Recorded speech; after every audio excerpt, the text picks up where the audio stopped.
दोस्तों, इंडिया और चाइना कौन सबसे आगे है? 2026 में किसकी ताकत सबसे ज्यादा है? सलाम दोस्तों, अभी दुनिया की सबसे ताकतवर अर्थव्यवस्थाओं की बात होती है। दो नाम सबसे ज्यादा सुनाई देते हैं, इंडिया और चाइना। एक तरफ चाइना, जिसने पिछले 40 सालों में पूरी दुनिया को अपनी फैक्ट्री बना दिया है। दूसरी तरफ हमारे भारत, जिसे दुनिया का अगला ग्रोथ इंजन कहा जा रहा है। लेकिन आज हमारे मन में एक सवाल है, 2026 में दोनों देशों में कौन सबसे आगे है? इकोनॉमी, टेक्नोलॉजी, मिलिट्री, पॉपुलेशन और फ्यूचर ग्रोथ। आज हम हर पहलू को आसान भाषा में समझेंगे। दोस्तों, तो वीडियो को आखिर तक जरूर देखिए।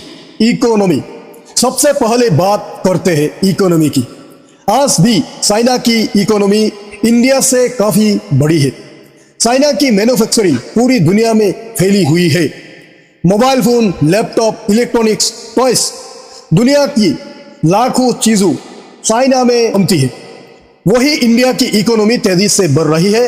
IT sector, digital payment, startup, ecosystem और सर्विस इंडस्ट्री में इंडिया लगातार आगे बढ़ रहा है।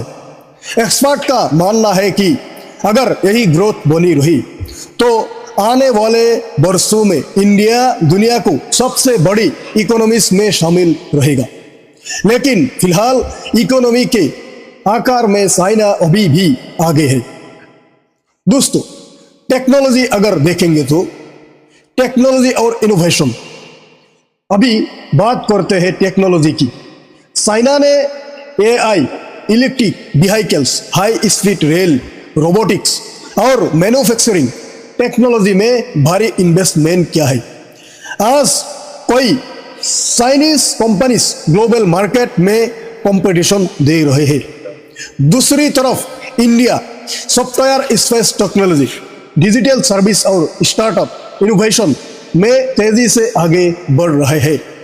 यूपीआई जैसे डिजिटल पेमेंट सिस्टम की दुनिया भर में चर्चा होती है। इंडिया का स्पेस प्रोग्राम भी लगातार नए उपलब्धियों हासिल कर रहा है।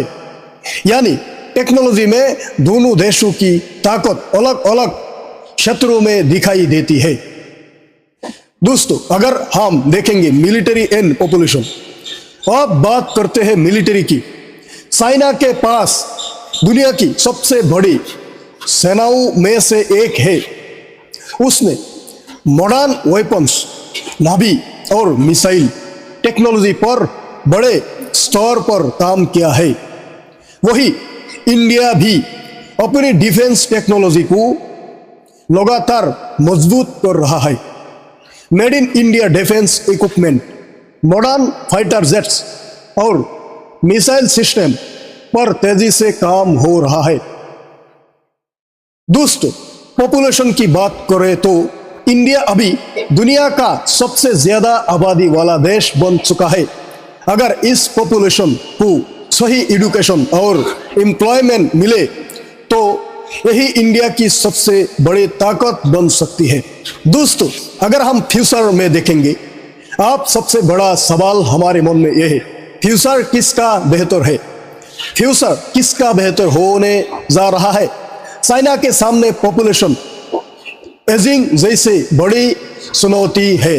यानी वहाँ बुजुर्गों की संख्या बढ़ रही है और युवा आबादी कम हो रहा है। दोस्तों, चाइना के सामने पॉपुलेशन एजिंग जैसी बड़ी चुनौती है। यानी वहाँ बुजुर्गों की संख्या बढ़ रहे हैं और युवा आबादी कम हो रही है। वही इंडिया के पास बड़ी युवा पॉपुलेशन है। इसी वजह से कई ग्लोबल कंपनीज इंडिया में इन्वेस्टमेंट बढ़ा रही है। लेकिन सिर्फ युवा पॉपुलेशन होना ही काफी नहीं है। अगर एजुकेशन, स्किल डेवलपमेंट और एम्प्लॉयमेंट पर सही काम हुआ तभी इंडिया इस मौके का पूरा फायदा उठा पाएगा। दोस्तों, तो क्या इंडिया चाइना से आगे निकल चुका है? देखिए दोस्तों, अभी भी नहीं, लेकिन कई क्षेत्रों में इंडिया बहुत तेजी से आगे बढ़ रहा है। आने वाले 10 से 20 साल तय करेंगे कि दुनिया की अगली सबसे बड़ी ताकत कौन बनेगी। दोस्तों, अभी आपकी क्या राय है? क्या इंडिया भविष्य में चाइना को पीछे छोड़ सकता है? अपनी राय कमेंट में जरूर बताइए। अगर वीडियो पसंद आया तो इस वीडियो को लाइक और शेयर कीजिए और सब्सक्राइब करना मत भूलिए। धन्यवाद दोस्तों।